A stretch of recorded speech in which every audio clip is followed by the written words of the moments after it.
시착형 시사 프로그램 시사집배속 오늘도 여러분 안방에 도착했습니다. 안녕하세요. 양종아입니다. 자, 오늘로 꼭 180일 남았습니다. 내년 6월 치러질 전국 동시 지방선거입니다. 하지만 지방선거보다 대선이 먼저 치러지면서 사실상 지방선거에 대한 관심은 뒷전이 아닌가 싶어요. 선거 180일 전인 오늘부터는 선거와 관련해서 제한이 되거나 금지가 되는 행위가 많습니다. 입 후보 예정자의 이름이나 사진 있는 현수막도 걸면 안 되고요. 사업계획서, 의정보고서 같은 이 홍보물을 나눠주면 선거법 위반입니다. 지방선거는 우리 생활에 직접적인 영향을 끼치는 일꾼을 뽑는 선거입니다. 중요한 지역의 이슈 그리고 현안에 대한 후보의 견해와 공약, 관심을 가지고 찾아보는 일 우리들의 의무라는 거 잊지 마시길 바랍니다. 광주 전남 시사배송은 이분들이 함께하겠습니다. 김석 순천 YMC 사무총장 한순례 변호사입니다. 어서 오세요. 띵동 시사 왔어요. 순천 YMC 사무총장 김석입니다. 네, 안녕하세요. 시사특별사랑 안술래입니다. 자, 오늘 PD 배송 주제는 지방 소멸에 관련된 이야기입니다. 지방 소멸에 빨간불이 가장 빨리 켜진 곳이 세상의 전남이에요. 전라남도. 네, 맞습니다. 지난달 18일 행정안전부가 전국 시군구 228곳 가운데 89곳을 인구 감소 지역으로 딱 선정을 했는데요. 전남에서는 22개 시군 가운데 16군데가 포함이 됐습니다. 그러니까 나주, 순천, 여수, 광양, 목포, 모안을 뺀 나머지가 모두 인구 감소 지역이라는 건데요. 네. 좀 느낌이 좀 오시죠? 네, 중요한 지표가 또 인구 감소이기도 하지만 또 하나의 지표가 그러다 보니까 학교가 폐교의 위기에 처하는 경우가 많습니다. 대체적으로 폐교 위기에 처한 학교들은 60명 이하의 학교가 많은데 제 둘째도 사실은 작은 학교에 다니고 있거든요. 근데 이 학교는 폐교 위기에 처한 학교를 지역사회와 학부모와 또 학교와 교육청과 힘을 합쳐가지고 수년간 지금 현재 폐교 위기를 벗고 본교까지 승격되는 어떤 그런 일들이 있었는데 모든 작은 학교가 다 그런 것은 아니잖아요. 네. 계속 이렇게 이어질 수 있을까라고 하는 의문은 계속 들거든요. 시골 학교들이 안간힘을 쓰면서까지 학생들을 유치하는 이유가 뭘까요? 현재 작은 학교들의 상황과 또 학생 수를 늘리기 위한 학교와 지역 공동체의 노력들을 안소연 PD가 취재했습니다. 계속되는 학생 수 감소, 존폐 기로에 선 시골 학교. 선생님 저희 학교 폐교돼요 이런 이야기를 사실 많이 해요. 이 폐교라는 단어 자체를 언급한다는 것 자체가 아이들이 우리 면의 현실을 느끼고 있는 것 같아서 폐교를 막기 위해 학생들과 주민들이 거리로 나섰습니다.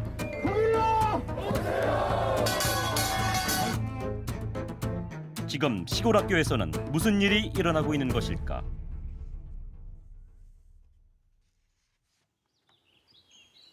해남군에서 가장 인구가 적은 북일면. 총 인구는 1950여 명으로 면 단위 중 처음으로 2,000명 아래로 떨어진 곳입니다. 북일면에 유일하게 남아있는 초등학교, 북일초등학교. 인구가 줄면서 면에 있던 다른 초등학교 2군데는 일찌감치 폐교됐습니다. 현재 북일초도 학생 수가 적어서 1, 2학년이 함께 수업을 받고 있습니다. 정답 하나 나온 것 같은데? 윷놀이. 뭐? 윷놀이. 윷놀이입니다. 우리 저번에 윷놀이 했었죠? 네, 윷놀이. 국어랑 수학은 따로 진행하고 있고 통합교과만 2학년 내용을 이제 1학년도 같이 할 수 있는 내용으로 좀 재구성해서 같이 운영하고 있습니다. 두 학년을 합쳐도 4명뿐이라서 교과서에 나와 있는 수업을 진행하는 데에도 지장이 있습니다. 저희 봄 교과서 같은 경우에 특히 1학년 1학기는 이제 아이들이 학교에 처음 들어와가지고요. 처음에 학교에 와서 친구들하고 같이 적응하는 내용이 들어있는데 많은 아이들이 필요한 활동이 교과서에 상당히 많이 소개되어 있어서 저희 학교 실정은 좀 어려운 상황입니다. 현재 북일초등학교 전교생은 만학도 4명을 포함해 22명. 내년 개교 100주년을 앞두고 폐교가 우려되는 상황입니다. 학부모들은 폐교 여부를 두고 고민이 많습니다.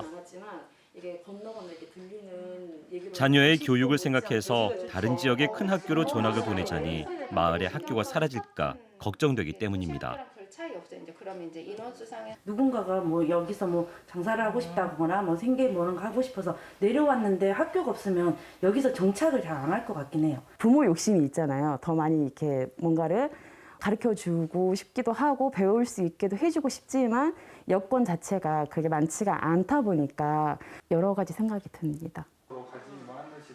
북일초등학교에서 근무한 지 올해로 5년째인 허건 교무부장은 학생 수가 줄어드는 것은 어제 오늘의 문제가 아니라고 말합니다. 10년 전, 딱 10년 전에 이 학교의 학생 수가 95명이었고요. 2021년은 처음 시작하기를 23명으로 시작을 했었습니다. 북일초등학교의 학생 수는 1970년대 이후 꾸준히 감소세를 보이고 있습니다. 10년 전만 해도 95명이던 학생은 현재 70여 명이 줄어 22명. 한때는 졸업생이 230여 명이 육박했지만 올해 졸업생은 단 3명으로 개교 100년 이래 가장 적은 숫자를 기록했습니다. 학교 수가 점점 줄어드네. 다른 데 보내야겠다라고 해서 원래 입학을 하려고 하는 분들도 다른 곳으로 이동해버리는 현상들이 거의 대부분인 것 같더라고요. 그래서 가속화가 붙는 거죠. 그렇게 되면은. 북일초의 위기는 면의 유일한 중학교인 두륜중학교로 이어졌습니다. 북일초의 학생 수가 줄면서 덩달아 줄어들고 있는 두륜중의 전교생은 25명. 두륜중 역시 폐교 위기에 놓였습니다. 오늘 수업 여기까지 하겠습니다. 수고했어요. 대부분의 우리 두륜중학교 학생들이 북일초 졸업한 학생들이 그대로 올라오기 때문에 거의 결정적이라고 할 수 있죠.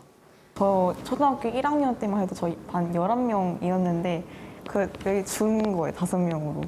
아무래도 아쉽죠. 11명에서 그 다른 친구 오기 전까지 4명이었으니까 그 차이를 확실히 느끼죠. 너무 아쉽고. 특히 두륜중학교는 북일초에서 급식을 제공하는데요. 학생이 적다 보니 두륜중에는 조리시설이 없을 뿐만 아니라 영양사도 없습니다. 때문에 북일초가 폐교하면 두륜중의 폐교 우려는 더 커질 수밖에 없는 상황입니다. 북일초가 폐교가 된다면 저희도 운반급식을 하고 있는 상황에서 저희 학교가 급식을 또 해결을 해야 되는 문제가 발생을 하겠죠. 그래서 어떤 식으로든 급식을 자체적으로 해결해야 된다는 큰 부담이 생기게 될 것입니다. 학령 인구가 늘어나지 않는 이상 북일초가 사라지는 것은 시간 문제. 북일초의 소멸은 두륜중까지 이어져서 마을에는 이제 학교가 다 없어질 수도 있습니다.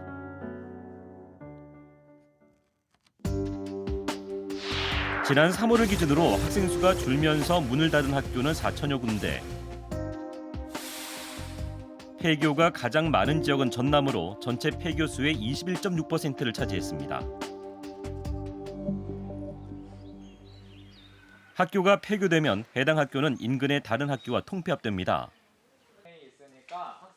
지난해 안좌중 8금 분교가 안좌중과 통폐합되면서 8금도에 사는 6명의 학생들은 안좌중에서 수업을 받고 있는데요. 준비하지 말고 오늘부터 하세요. 마지막은 우리 금요일 날 아침에 뭐 준비해야 돼? 영어. 영단어 시험 있죠? 그거 까먹지 마세요. 알겠죠? 네, 반장 인사하고 가자. 8금도 학생들은 어떻게 안좌도까지 통학하고 있을까? 학생들은 통학거리가 2km 이상인 학생들에게 지원해주는 에듀 택시를 타고 등하교를 합니다. 걸어서 학교를 다니던 아이들은 택시가 편하지만은 않다고 말합니다. 집이 가까웠을 때는 되게 아침에 여유 부리면서 다녔는데 학교가 멀어지니까 되게 빨리 일어나야 되고 준비 시간도 별로 없어가지고 좀 불편한 것 같아요. 초등학생들도 같은 택시를 이용하다 보니 정해진 등교 시간보다 빨리 움직여야 한다는 학생들. 안좌도와 8금도를 오가는 버스도 있지만 시간이 맞지 않아서 택시를 탈 수밖에 없습니다.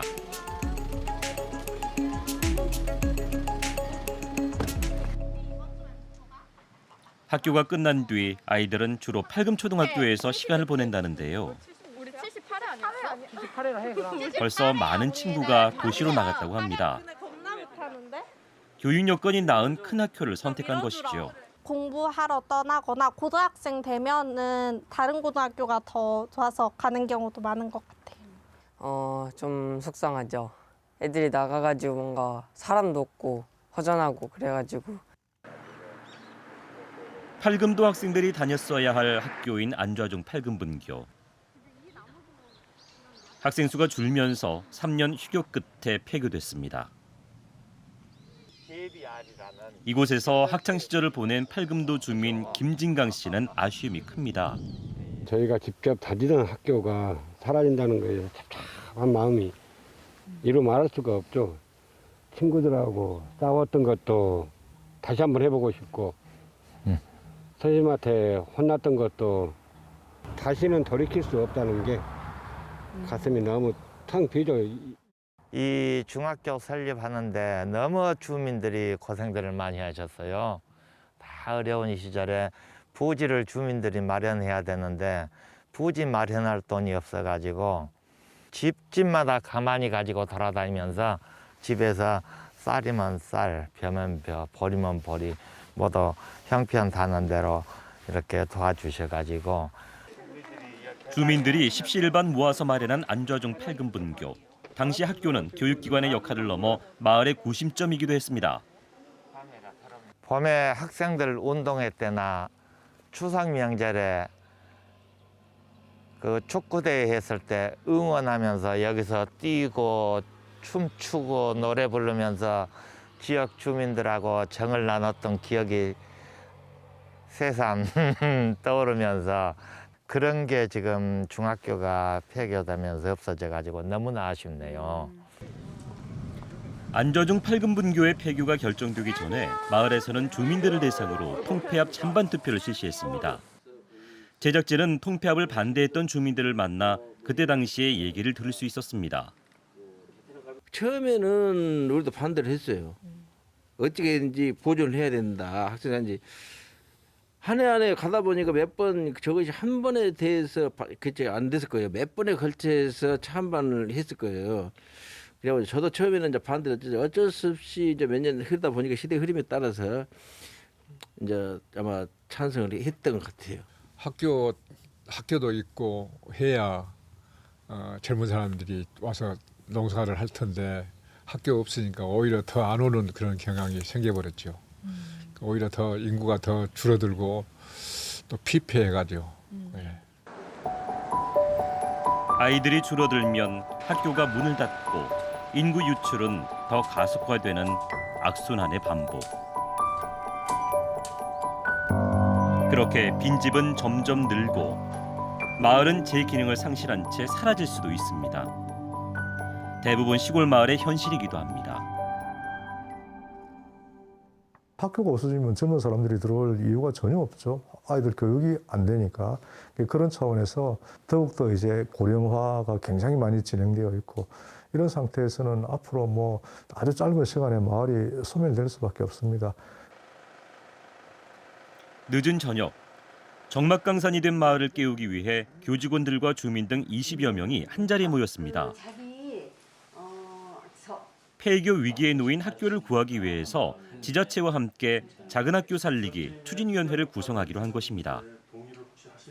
아이들에게는 친구가 있어야 됨을 절실히 깨달은 요즘에 더 많은 아이들과 또 더 많은 지역민이 더 많아져서 우리 북일면 전체가 살아있는 북일면이 됐으면 하는 소망입니다. 이 아이가 3명이 졸업을 했는데 그 우리 자식들에게 내 아이들에게 모교를 끝까지 남겨주고 싶다. 그런 마음이 지금은 더 큽니다. 학교를 살리기 위한 방법은 사람들을 끌어모으는 것. 이주 가정에게는 마을의 빈집을 리모델링해서 주택을 지원할 계획이라는데요. 빈집의 상태를 점검하기 위해서 심평우 위원장과 이장단이 모였습니다. 지난번에 봤던 그 빈집을 한번 가보기로 하죠. 예. 빈집 리모델링은 각 마을의 이장과 집주인의 협조하에 이루어지는데요. 아닌데 어저께도 봤었는데. 총 15채를 확보할 계획입니다. 여기는 좀 약간 가족 수가 많은 사람들이 오면 좋을 것 같아요. 그죠? 소가족이 오기에는 너무 집이 커. 리모델링은 전입 가정의 취향에 맞춰서 시공에 들어갑니다. 수리 비용은 무료, 임대료는 월 10만 원으로 정착하는 데 드는 비용을 최소화했습니다. 일단 빈집을 세세하게 봐가지고 저희들이 어떻게 고치면 좋을까 그런 의견을 나누려고 하는 거고요. 뭔가 더 해드릴 게 없는가 좀 찾아보려고 좀 돌아다니고 있습니다. 이 집을 고르실 때 좀 기준이 있으세요? 예, 아무래도 너무 많이 부서진 집은 그런 집은 가능하면 저희들이 배제를 시켰고요. 가능하면 최저로 고칠 수 있는 집 그런 거를 좀 원칙으로 세웠습니다. 그로부터 일주일이 지난 지난달 16일 제작진은 해남 북일면을 다시 찾았습니다. 신평호 씨는 요즘 가장 바쁜 나날을 보내고 있다고 하는데요. 70가구 이상이 연락이 왔습니다. 그리고 안성, 서울, 화성, 양산, 군포, 제주도 뭐 이런 식으로 다양한 곳에서 연락이 다양했습니다. 오는구나. 예.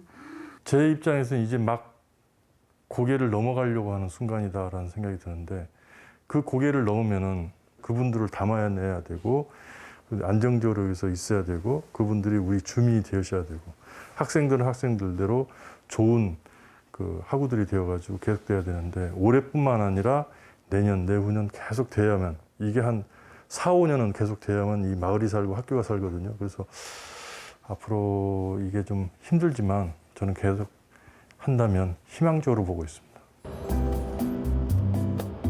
학교가 살아나면 마을에 어떤 변화가 생길까? 작은 학교 살리기 사업을 먼저 시작한 경남 거창군 신원면. 지난해 9월 5가구가 새로 입주하면서 신원초등학교의 학생 수가 6명 늘었습니다. 전교생이 19명에 불과했던 신원초에서는 큰 변화인데요. 4학년에서 유일한 여학생이었던 민지에게 새로운 여자친구가 생겼습니다. 남자애들이 저를 안 놀아줬는데 선학오니까 같이 놀 수 있어서 좋았고요. 사람 수가 많아져가지고 못하던 놀이나 이런 것도 할 수 있고요. 같이 보드게임 같은 걸 같이 해가지고요. 더 재밌고요. 친절해서 좋고요. 남을 잘 키워줘서 좋고 편하게 해줘서 좋아요. 작은 공동체를 이루고 살다 보니 학생과 선생님 간에 좋은 유대관계를 형성할 수 있는 작은 학교. 도시 학교에서는 경험할 수 없는 교육 프로그램도 접할 수 있습니다. 작은 학교의 장점은 참 많습니다. 우선 교육 복지가 큰 학교하고 차별화가 되어 있고요. 작은 학교만의 강점인 그런 교육 과정, 그다음 학생들끼리 서로 친하게 지내는 학교 폭력이 없는 그런 부분에서 많은 강점들을 가지고 있습니다. 학교가 끝난 시각. 빨리 왔네.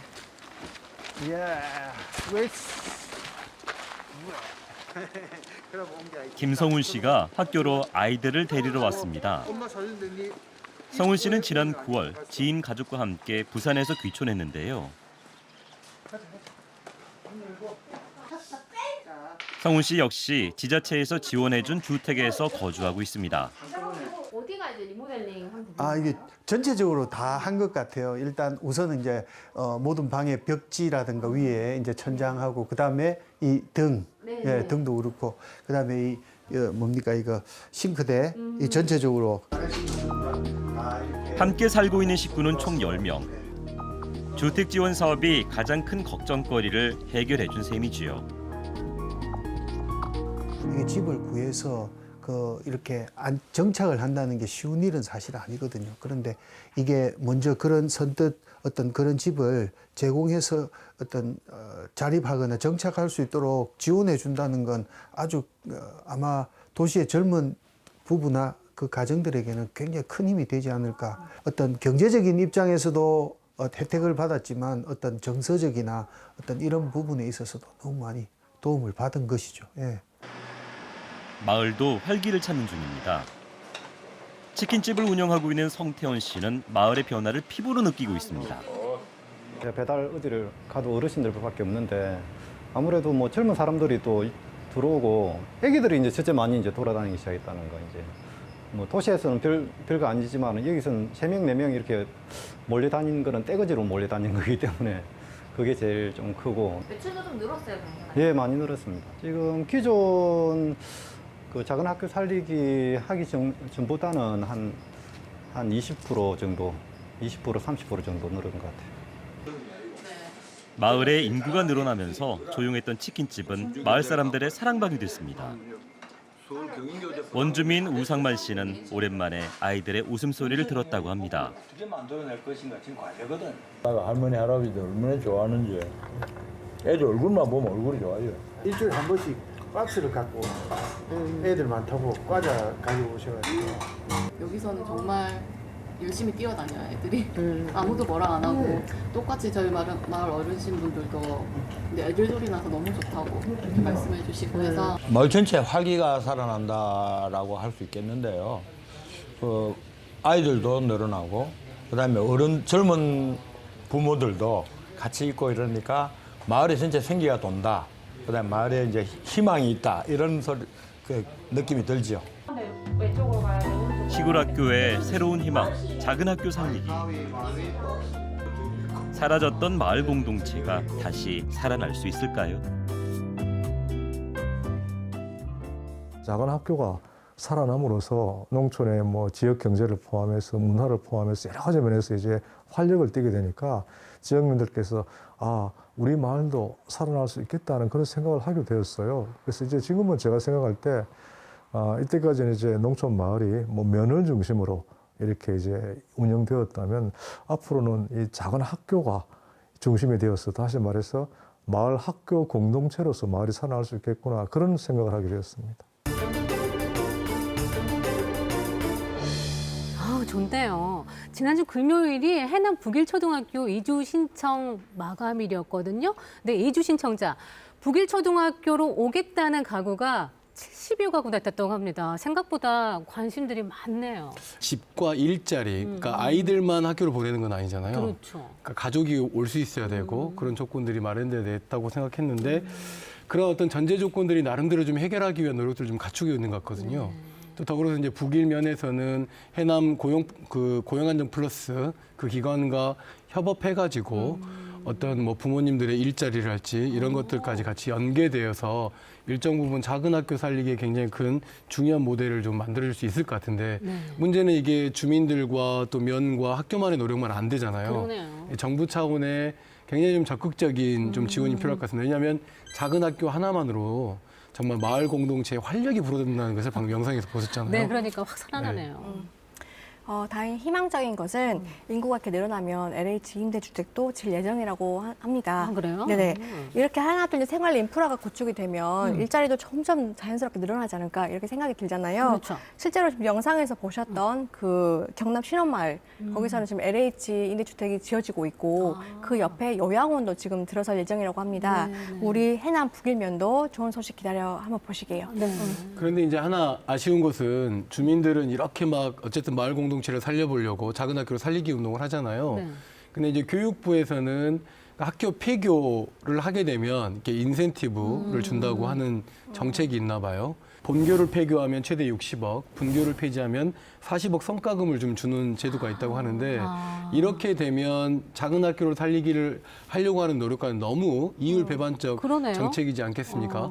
마을 공동체가 살아나는 장기적 과정을 놓고 본다면 정책을 좀 수정해야 될 때가 아닌가 싶습니다. 네, 현실적으로 모든 작은 학교를 살릴 수는 없을 겁니다. 하지만은 교육은 성과와 효율이라는 그런 기준으로만 판단할 수는 없는 굉장히 중요한 일이에요. 특히 농어촌 지역의 작은 학교들의 역할은 단순히 학생들의 교육에만 머무는 게 아니라는 걸 꼭 고려해서 작은 학교에 대한 정책이 펼쳐지길 기대하겠습니다.